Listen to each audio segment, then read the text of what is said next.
Assalamualaikum warahmatullahi wabarakatuh anak-anak.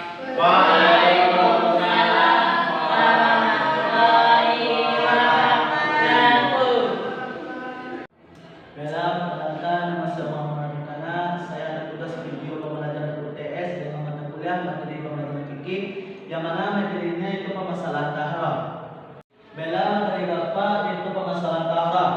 Kita mulai dari pengertian tahara.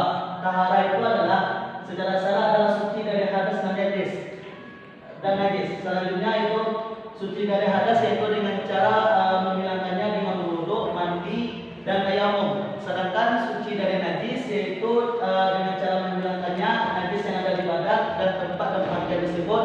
Yang mana jika sudah najis itu hilang maka tempat tersebut bisa digunakan untuk beribadah. Selanjutnya itu ada dua jenis tahara. Yang pertama itu suci dari hadas. Jika hadas itu kecil maka melaksanakannya dengan cara wudhu ataupun tayamum. Contohnya itu ketika kita sedang buang air kecil dan kita ingin merasakan suci itu dengan cara berwudhu, dan jika hadas itu besar kita harus melaksanakan mandi wajib.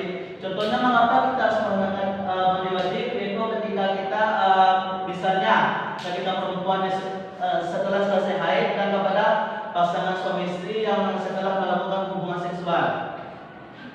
Selanjutnya itu jenis tahara yaitu bersuci dari najis. Yang mana bersuci dari najis ini ada tiga. Yang pertama itu najis ringan, yang kedua najis sedang, dan yang ketiga itu najis berat. Yang mana dalam bahasa Arabnya yang pertama Bapak jelaskan itu dari najis ringan. Yang mana dalam bahasa Arabnya disebut dengan najis mukhaffafah. Yang mana najis mukhaffafah ini adalah tergolong kepada jenis najis ringan.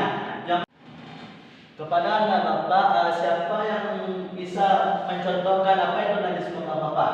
Saya Pak. Kepada anak Bapak, Najis mukhaffafah itu adalah air kencing bayi laki-laki yang belum berumur 2 tahun dan belum memakan sesuatu selain air susu ibu. Cara mencucikannya itu cuma dipercikkan aja Pak airnya. bagus. Terima kasih kepada Bapak. Berikan tepuk tangan kepada Bapak.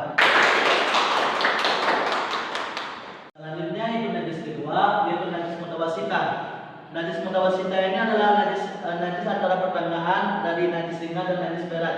Siapa di sini anak-anak Bapak yang tahu apa saja contoh dari najis mutawasitah ini? Kepada anak Amel. Najis mutawasitah itu najis sedang, contohnya itu darah, misalkan luka di tangan kita. Darah cara membersihkannya dengan cara mencuci tangan kita itu sebanyak 7 kali. Kayak gini ya. Ketiga yaitu najis mughalazah. Najis mughalazah ini adalah contoh dari najis yang berat. Coba dari anak-anak Bapak, siapa yang bisa mencontohkan apa itu najis mughalazah? Kepada anak-anak Esa, silakan. Baiklah, contoh dari najis mughalazah itu adalah apabila sesuatu benda terkena oleh air liur anjing, maka cara menyucikannya membasuhnya sebanyak 7 kali. Salah satu bahannya menggunakan tanah. Terima kasih kepada anak-anak Bapak. Dari contoh tersebut itu semuanya benar. Bela Bapak pembenaran selanjutnya yaitu yang pertama najis mukhaffafah adalah contoh dari najis ringan yang mana contohnya yaitu dari yang air kencing bayi laki-laki yang berusia sebelum 2 tahun yang mana dia belum memakan apapun, dia hanya memakan ataupun meminum dari air susu ibunya. Yaitu cara mensucikannya yaitu membersihkan air ke tempat yang telah dikencingkan oleh bayi tersebut. Dan yang kedua itu najis mutawasitah adalah contoh najis sedang, yang mana contohnya adalah nanah, darah dan semua yang berbau. Cara mensucikannya yaitu dengan cara membersihkan tempat yang ada najis tersebut sampai bersih 1 kali dan sunnahnya 3 kali. Dan yang najis yang ketiga itu najis mughalazah, yang mana adalah contoh dari najis berat, yang mana contohnya yaitu salah satunya yang dari liur anjing, yang mana cara mensucikannya yaitu sebanyak 7 kali, salah satunya dengan tanah dan air sampai pada hilang sebanyak 7 kali dicucinya. Jadi anak-anak Bapak dari yang nadas dan najis ini ini adalah segala sesuatu yang tidak suci, namun ia ada perbedaannya. Siapa dari Ananda Bapak yang bisa menyebutkan apa perbedaan antara dari hadas dan najis tersebut? Kepada Ananda Dinda, dipersilakan. Jadi menurut saya najis dan hadas itu berbeda, Pak.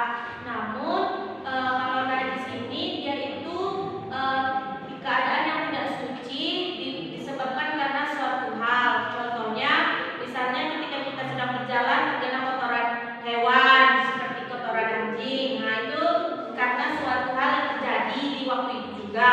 Kalau misalnya hadas itu keadaan yang tidak bersuci dikarenakan suatu keadaan, misalnya seperti wanita yang tidak suci seperti dia sedang haid. Nah, itu kan karena keadaan yang memang sudah seharusnya ada pada wanita. Itu bedanya, Pak.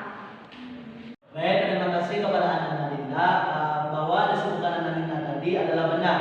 Dan Bapak semoga kepada yang ada Bapak semuanya, semoga dengan pembelajaran yang kita pada siang hari ini dapat diterapkan dalam kehidupannya masing-masing.